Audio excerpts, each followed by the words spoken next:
ચાલો નમસ્કાર વિદ્યાર્થી મિત્રો, હું રોહિત સુંદરવા ફરી એક નવા સેશન સાથે તમારી સાથે આવી ગયો છું અને આ સેશનમાં આપણે રેલવે ઉપર જ ચાલવાનું છે. ભાઈ કહેવાય ને કે રેલવેએ ગયા વર્ષમાં કહેલું કે ભાઈ અમે એક કેલેન્ડર પ્રમાણે હવે ભરતીઓ કરશું, તો એ કેલેન્ડર પ્રમાણે એ લોકોએ હવે થોડું કે એમાં એ જે કેલેન્ડર છે એની ઉપર પણ એને થોડું કામ કર્યું છે.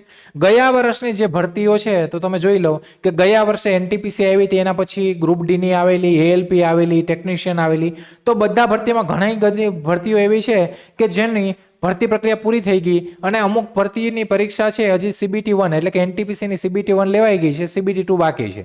અને અમુક ભરતી જે છે કે એની પરીક્ષા તમને ખબર જ છે, આપણે ગ્રુપ ડી ની વાત કરીએ તો હજી સુધી એમાં કંઈ નક્કી નથી થયું, પણ આવનારા 1-2 મહિનામાં એ પરીક્ષા પણ હવે આ જોતા લાગે છે કે એ લેવાઈ જશે 1-2 મહિનામાં. ત્યાં એક નવી ભરતી આપણી પાસે આવી ગઈ અને આ જે ભરતી છે એનટીપીસી ની ગ્રેજ્યુએશન લેવલ અને 12 પાસ ઉપરની નવી ભરતી ફરી આવી ગઈ આપણી પાસે. 8,000 થી પણ વધારે જગ્યાઓ છે. એટલે કે વસ્તુ કહેવાનો મતલબ એ છે કે આપણે રિસન્ટલી તૈયારી કરીને જ આવ્યા છે, ત્યાં આપણે એક નવી ઓપોર્ચ્યુનિટી મળી છે. બીજી વસ્તુ કે ઘણા બધા વિદ્યાર્થીઓના મનમાં છે એ પ્રશ્ન હોય કે સાહેબ શું હું આની તૈયારી ચાલુ કરું તો ફર્સ્ટ એટેમ્પમાં આ એક્ઝામ, કોઈ પણ એક્ઝામ ફર્સ્ટ એટેમ્પમાં થઈ જાય. ભાઈ ઘણા બધા એવા છોકરાઓ છે, આપણે જોતા જ હોય અવારનવાર યુટ્યુબમાં બધામાં કે ઘણા બધા એવા છોકરાઓ છે કે ફર્સ્ટ એટેમ્પમાં ક્રેક કરી દે છે એનટીપીસી. તો હવે આ એનટીપીસીની તૈયારી કઈ રીતના કરવી? સાહેબ પહેલી જ એટેમ્પમાં એનટીપીસીને પાડી દેવાની છે, તો કઈ રીતના પાડવી કે શું કરવું એનું થોડું ઘણું ગાઈડન્સ આપો. તો એના માટે જ આ જેનરિક સેશન જે છે એ હું તમારી માટે લઈને આવ્યો છું. આમાં આપણે એ જ ચર્ચા કરવાની છે. એની પહેલા થોડું આપણે એ જોઈ લઈએ કે જો આ જે છે આપણે અગાઉ પણ વાત કરેલી ને આજે પણ થોડું શોર્ટમાં કહી દઉં કે આ જે ભરતી છે 026 અને 0725 નંબરની 2025 ની ભરતી છે. 2024માં જે ભરતી આવી હતી એનટીપીસીની એની હજી CBT 1 લેવાની છે, CBT 2 બાકી છે. CBT 1 ગ્રેજ્યુએશન લેવલની લેવાઈ ગઈ, એનું રિઝલ્ટ આવ્યું. CBT 2 હમણાં 13 તારીખે છે. CBT 1 નું હજી અંડર ગ્રેજ્યુએટનું રિઝલ્ટ નથી આવ્યું. ત્યાં આ નવી ભરતી આવી ગઈ જેના ગ્રેજ્યુએશન લેવલના ફોર્મ ફિલિંગ 21/10 ચાલુ થશે, 20/11 સુધી ભરાશે. અને 12 પાસ જે લોકો કરેલું છે એને ફોર્મ ભરવું હોય તો 28/10 થી 27/11 સુધી. હવે આમાં તમે જો તો કે ગ્રેજ્યુએશન ઉપર જે પોસ્ટો છે એ પણ અહીંયા આપેલી છે, સારામાં સારી પોસ્ટો છે અને 12 પાસ ઉપર પણ સારામાં સારી પોસ્ટ આપેલી છે. અવારનવાર હું કહું છું કે ભાઈ કોઈ પણ ડિપાર્ટમેન્ટમાં મારે સ્ટેશન માસ્ટર બનવું છે તો સીધી એનટીપીસી પાસ કરો ગ્રેજ્યુએશન લેવલની, અથવા ગ્રુપ ડી પાસ કરી લો. ગ્રુપ ડી પાસ કરશો તો એ પ્રમોશન લઈને અહીંયા જ તમે આવવાના છે. એટલે બે રસ્તા છે, નીચેથી ઉપર આવો અથવા ડાયરેક્ટ જતા રહો. તમારે ડાયરેક્ટ જવું હોય તો એના માટે આ રસ્તો છે. અહીંયા તમે જો ચીફ કોમર્શિયલ કમ ટિકિટ સુપરવાઇઝર અને સ્ટેશન માસ્ટર આ બંને લેવલ 6 ની પોસ્ટ છે. આની 35,400 બેઝિક છે, એટલે તમારે 65 થી 70,000 જેવી સેલેરી તમારે ઓન ગ્રોસ તમારે સેલેરી ગણી લેવાની. અને સાથે આ goods train manager, junior accountant, senior clerk, traffic assistant આ વખતે પોસ્ટ એડ થઈ છે, તો એમાં પણ 29,200 નું બેઝિક છે. તમે 12 પાસ ઉપર કોઈ પરીક્ષા પાસ કરો, જેમ કે commercial clerk, ticket clerk, account clerk, junior clerk કે ટ્રેન ક્લર્ક, આ ટ્રેન ક્લર્ક છે એ પછી ટ્રેન મેનેજર બને. આ કોમર્શિયલ કમ ટિકિટ ક્લર્ક છે એ પછી ચીફ કોમર્શિયલ કમ ટિકિટ ક્લર્ક બને પ્રમોશન લઈને. તો આ પણ તમારા પ્રમોશન બેઝથી, સેલેરી બેઝથી આમાં પણ સારી છે. જગ્યાઓ તો કે જગ્યાઓ પણ 8,000 ની ઉપર છે નોર્મલી. એટલે એનો કહેવાનો મતલબ કે કુલ જગ્યાઓ 8,875 છે, જેમાં ગ્રેજ્યુએશન ઉપર 5,817 છે, 12 પાસ ઉપર 3,058 છે. બંનેના ફોર્મ અલગ અલગ ભરાશે. તમે ગ્રેજ્યુએશન કરેલું છે તમારે બંનેમાં અલગ અલગ ફોર્મ ભરવા પડશે. ફોર્મ ભરવાની તો કે 21 તારીખે ગ્રેજ્યુએશન વાળાના ચાલુ થાય, સ્નાતક વાળાના, અને 28 ઓક્ટોબરે 12 પાસ વાળાના ફોર્મ ભરવાનું ચાલુ થાય. જે લોકોએ ગ્રેજ્યુએશન કર્યું હોય એને આ બંનેમાં ફોર્મ ભરવા પડશે. જે લોકોએ 12 પાસ કર્યું હોય એ 12 પાસમાં ભરશે. હવે આની પસંદગી પ્રક્રિયા છે ને સેમ છે. તમે 12માની તૈયારી કરો, ગ્રેજ્યુએશન કરો, સિલેબસ બધી વસ્તુ સેમ. CBT 1 તમારે પહેલા આપવાની. CBT 1 છે આ છે એ ક્વોલિફાઈંગ છે.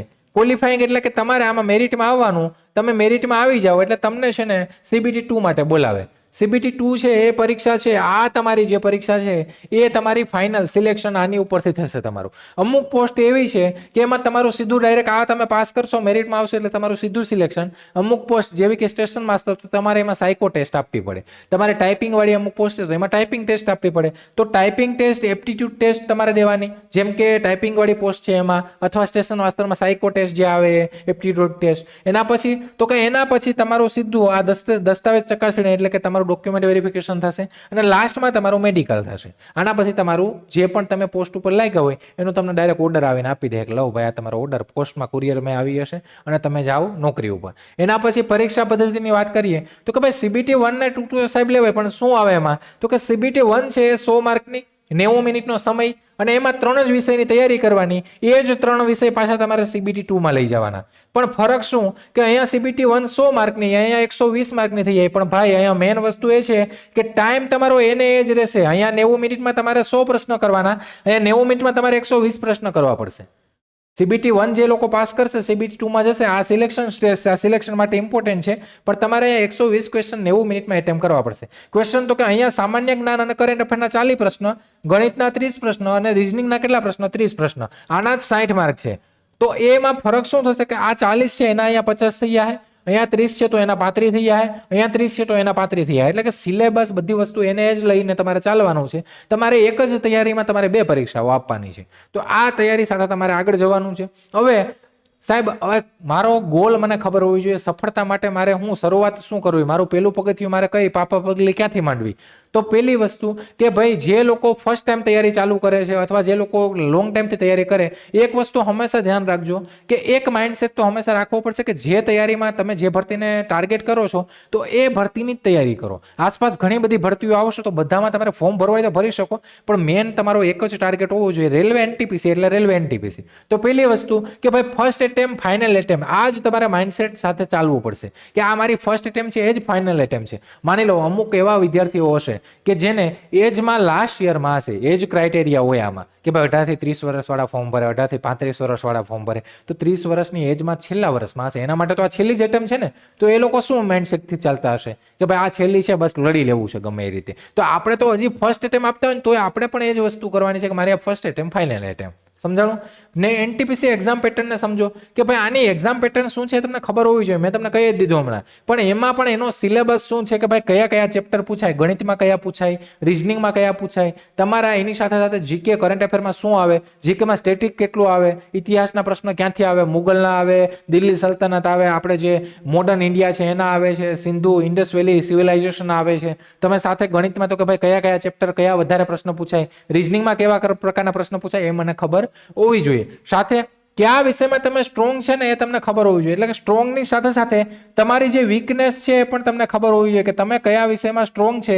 એ વિષયમાં તમે માની લો કે રીઝનિંગમાં તમે સ્ટ્રોંગ છે, 30 માંથી તમે અત્યારે 25 લઈ આવો છો, પણ 30 માંથી 30 લાવવાની કોશિશ કરો. આ સ્ટ્રોંગ કરવું પડશે રીઝનિંગમાં. તમને ખબર છે કે હું મેથ્સમાં મારે વીક છે, મેથ્સમાં હું ગમે એટલું ખેંચું છે, મારે 30 માંથી મને 15 જ આવે છે, તો આ 15 ને ઇમ્પ્રૂવ કરો અને 25 સુધી લઈ જવાની કોશિશ કરો. બીજી વસ્તુ કે એક નાનો સ્ટડી ટ્રેકર બનાવો કે ભાઈ એક નાનો સ્ટડી ટ્રેકર બનાવવો પડશે આના માટે કે એક સ્ટડી ટ્રેક બનાવવો પડશે મારે કે કઈ રીતના સ્ટડી કરવાની છે.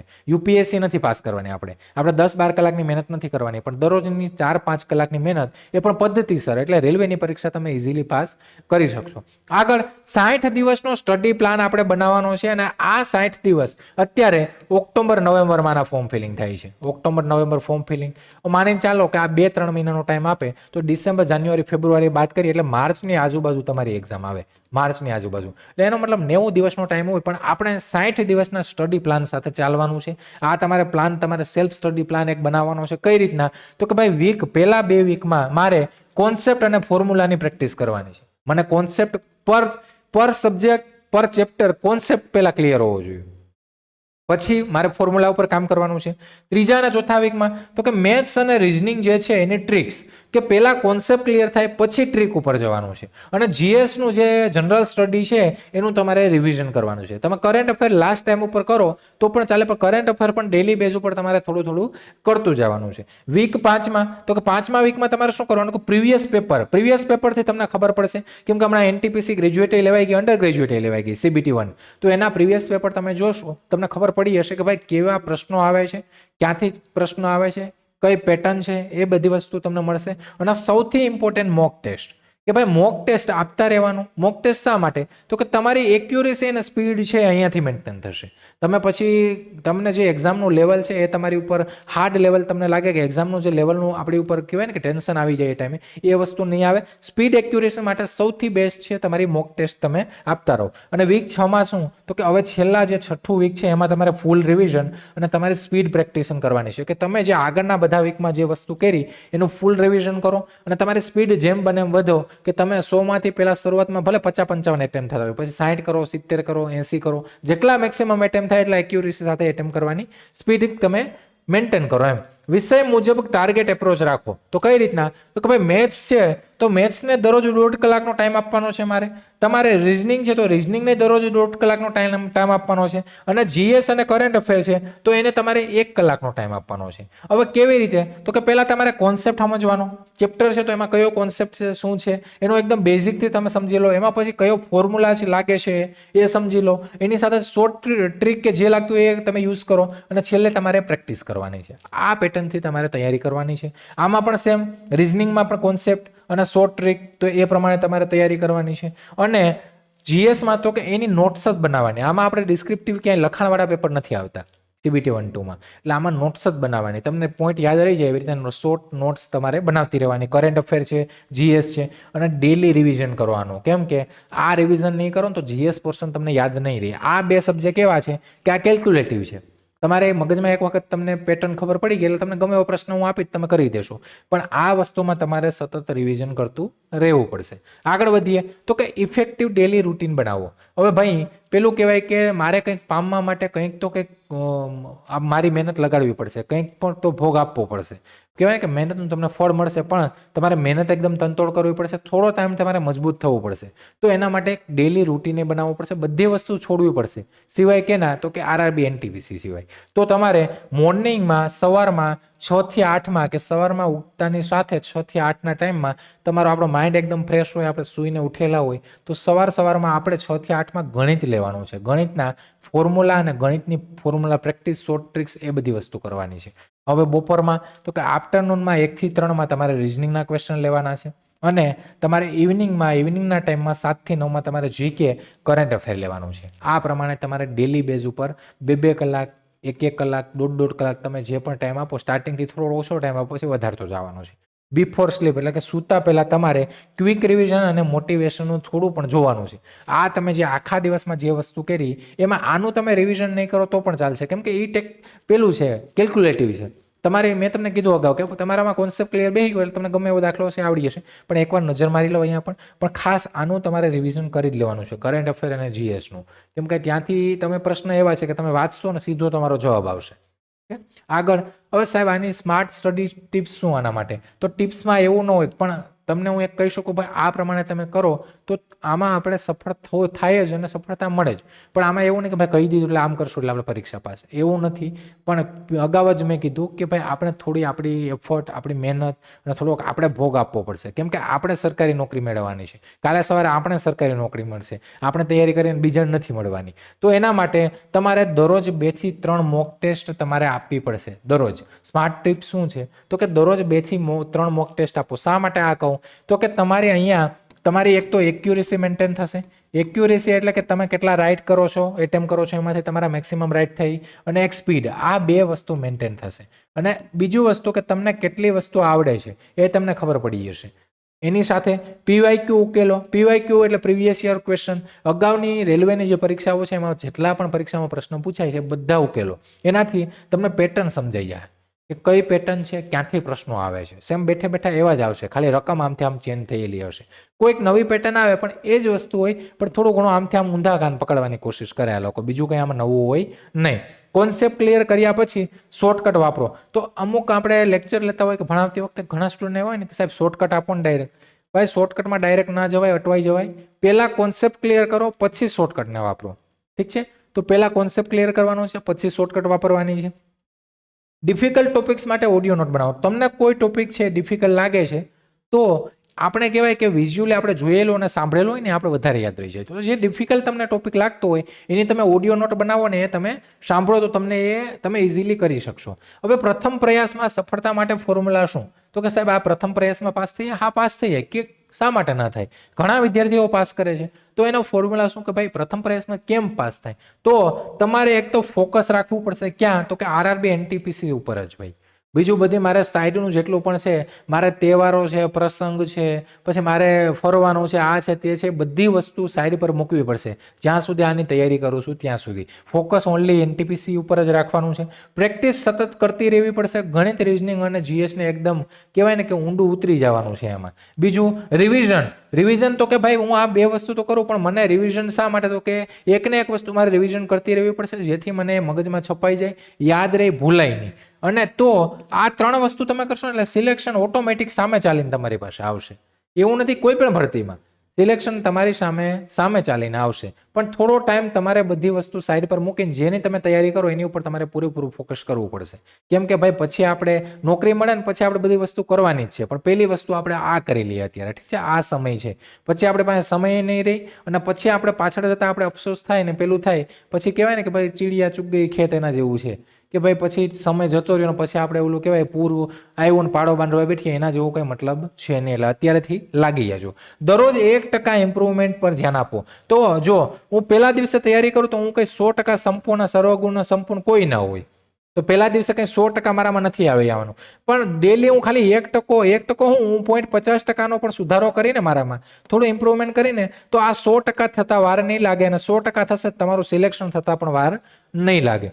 મોક ટેસ્ટ પછી વીક એરિયા સુધારો. તો હું શરૂઆતમાં મોક ટેસ્ટ આપું, સાહેબ ઘણા વિદ્યાર્થીનો હોય સાહેબ મોક ટેસ્ટ આપું 50 થી ઉપર જતા જ નથી, પણ તમારો વીક પોઈન્ટ કયો છે ભાઈ એ જો તમે વીક પોઈન્ટ ઉપર તમે કામ કરો, તમે ભૂલો ક્યાં કરો છો. આ 100 માંથી 80 થતા પણ વાર નહીં લાગે, એટલે સતત મોક ટેસ્ટ આપતા રહો ને એમાં પણ તમે એનાલિસિસ કરો કે મારો વીક એરિયા ક્યાં છે. કોન્ફિડન્સ રાખો ભાઈ, કોન્ફિડન્સ તો ઇમ્પોર્ટન્ટ છે, કોન્ફિડન્સ તો હંમેશા રાખવો જ પડશે, કોન્ફિડન્સને સાથે લઈને જ ચાલવું પડશે. જો તમે હિંમત હાર્યા, તમે એક ડગલું પાછળ હટ્યા એટલે તમારી આગળ થવાવાળા લાખો વિદ્યાર્થી છે, એટલે હિંમત નથી હારવાની, ટકી રહેવાનું છે ને બસ હવે થોડો ટાઈમ છે, ઠીક, એવું માનીને આપણે આગળ વધતું રહેવાનું છે.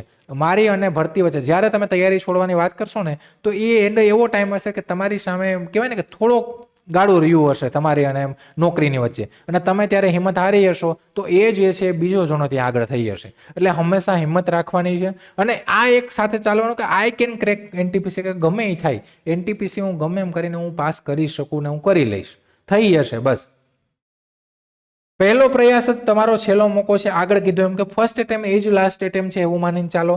ધીરજ રાખો ભાઈ, ધીરજ સાથે મહેનત કરો, તમે મહેનત કરશો અને ફોકસ કરશો તમે ઓનલી એનટીપીસી ઉપર તો તમને સફળતા મળવાની જ છે, આ પાકું છે. આ વસ્તુ તમને મળવાની પાકી જ છે. આજ નહીં તો કાલ તમારી પાસે સફળતા તમને મળશે ને મળશે જ, પણ એના માટે ધીરજ રાખવી પડશે, મહેનત કરવું પડશે અને ફોકસ કરવું પડશે. આજે શરૂ કરો, કારણ કે રેલવે કાલે તમારી રાહ જોઈ છે. એટલે આનો મતલબ કહેવાનો એ છે કે ભાઈ તમે શરૂઆત કરી દો આજથી. રેલવે છે એ નોકરી લઈને બેઠું જ છે, આપવા બેઠું જ છે ને ભાઈ, 8,500 લોકોને આપશે જ ને ત્યાં લોકો લાગવાના જ છે. તો રેલવે કાલે તમારી રાહ જોઈને જ બેઠું છે, તો એ રાહ બીજાની શું કામ જોવે ભાઈ, મારી કેમ નહીં? તો એની સાથે તમારે તૈયારી કરવાની છે, ને આ એફર્ટ સાથે, આ કોન્ફિડન્સ સાથે આપણે આગળ જવાનું છે, એટલે તમને સફળતા મળશે ને મળશે જ. ઠીક છે. હવે આની તૈયારી માટે તો કે એકદમ આપણે ખબર જ છે કે આપણી જે એકેડેમી લક્ષ્યમ એકેડેમી છે એકદમ અફોર્ડેબલ પ્રાઇસમાં આપણે તૈયારી કરાવીએ છીએ. એમાં ગ્રુપ ડી ની જે લોકોને તૈયારી કરવી હોય, ગ્રુપ ડી હમણાં હવે આવનારા 1-2 મહિનામાં છે, એની પરીક્ષા છે જ, એના પછી નવી ગ્રુપ ડી ની ભરતી પણ આવવાની સંભાવના છે પૂરી. તો એની તૈયારી માટે તમારે ઓનલી 499માં તમને 15 મોક ટેસ્ટ સાથે તમારો સંપૂર્ણ સિલેબસ આમાં કવર થશે ગ્રુપ ડી નો. સાથે તમારે એનટીપીસી ની તૈયારી કરવી હોય કે જે 12 પાસ અને ગ્રેજ્યુએશન ઉપર આવે છે, તો એની પણ તમને માત્ર 799 રૂપિયામાં તમને આ જે બંને બેન્ચો છે મળશે. આ 799માં, આ તમને 499. એ પણ તમને જે પરીક્ષા સુધી કે તમારી જ્યાં સુધી CBT 2 ના લેવાઈ જાય ત્યાં સુધી આમાં તમારે એપ્લિકેશન અમારી ડાઉનલોડ કરવાની છે, ત્યાંથી તમે જોઈન કરી શકશો, ને એમાં પણ તમે RS10 કોડનો ઉપયોગ કરશો તો તમને એડિશનલ ડિસ્કાઉન્ટ મળશે. અને તમને કોઈ ક્વેરી હોય તો એના માટે અમે આ હેલ્પલાઇન નંબર આપ્યા છે કે તમે અહીંયા કોલ કરીને જે તમારી ક્વેરી છે એના સોલ્યુશન માટે અમે અહીંયા બેઠા છે. તો ભાઈ તમારે તૈયારી માટે આ પણ તમને છે કે અફોર્ડેબલ પ્રાઇસમાં, આ જે પ્રાઇસ છે એ આપણે કહેવાય ને કે આમ તેમ જેવા તેવા ખર્ચામાં આપણે પેલું વેસ્ટ કરી દેતા હોય, તો એ જ ખર્ચો ને એ પ્રાઇસમાં તમે અહીંયા તમે થોડુંક કહેવાય ને કે તમે એકદમ પદ્ધતિસરની તૈયારી કરી શકશો. તો આ એક તમારી માટે ઓપોર્ચ્યુનિટી છે. તમને કંઈ ક્વેરી હોય તો આપણે હેલ્પલાઇન નંબર છે ત્યાં કોલ કરો, પછી જોઈન થવું ના થવું તમારી ચોઈસ છે. તો તૈયારી આપણે કરતી રહેવાની છે, લાગ્યું રહેવાનું છે, અને એનટીપીસી છે કોઈ પણ સંજોગે આપણે પાડી દેવાની છે, પાસ કરી લેવાની છે. તો ફરી આવા નવા સેશન સાથે આપણે આગળ મળશું. ત્યાં સુધી રજા લઉં છું. જય હિન્દ, જય ભારત.